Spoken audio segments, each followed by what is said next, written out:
I nderuari kryetari i Kuvendit zoti Veseli, kabinet qeveritar, të nderuar deputet. Më lejoni të theksoj që projekt buxheti i hartuar për vitin 2015 është bazuar në prioritetet strategjike qeveritare dhe kornizën makrofiskale treveçare, si dhe mbi parimet, kriteret dhe formulat e përcaktuara me kuadrin ligjor në fuqi. Në këtë linje ne dhe jo mund të konfirmojmë faktin sot para vetës se kemi të bëjmë një buxhet të hartuar mbi konceptin zhvillimor dhe gjithëpërfshirës përkatësisht kemi të bëjmë një buxhet të mundësive. Lidhur me strukturën e projekt buxhetit që sot po diskutojmë, fillimisht do të fokusoja pritjet për normën e rritjes ekonomike për vitin 2015 me 4.1%, ndërsa mesatarja për 3 vitet e ardhshme me 4.3%, të bazuara në projekcionet makroekonomike të konsumit, investimeve dhe eksporteve.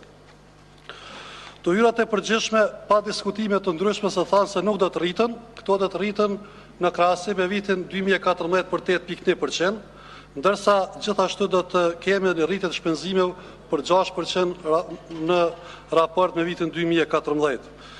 Lidhur me strukturën e shpenzimeve për vitin 2015, po fokusoj kategoritë e subvencioneve dhe transfereve, nuk duhet ndalemi gjatë sepse thanë parafolësit të mi, që rritën prej 314.1 milion euro, sa ishe në vitin 2014 në 437 milion euro në 2015 në rritje prej 39%. Më gëzon fakti se kjo rritje reflekton në zbatimin e vendimit të qeverisë për ndarjen e buxhetit përkatësi 11 milion euro për të burgosit politik dhe ne na mundson që të vazhdojmë me zbatue ligjin për të burgosit politik. 24 milion euro për veteranët e luftës i kemi parapar në buxhetin 2015 dhe ne presëm që të përfundoj lista e veteranëve për të përfituar nga 24 milion euro për vitin e ardhshëm.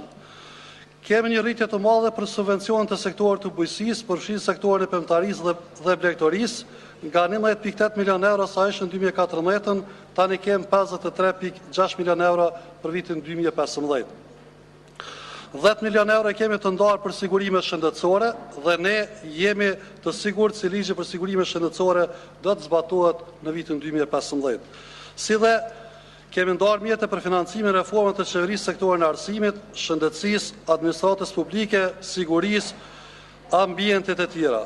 Në veçanti, ky projekt buxhet reflekton kuadrin e rregullores fiskale dhe kufizon deficitin e përgjithshëm buxhetor në 2% të produktit vendor, të përcaktuar në ligjin për menaxhimin e financave publike dhe përgjegjësive.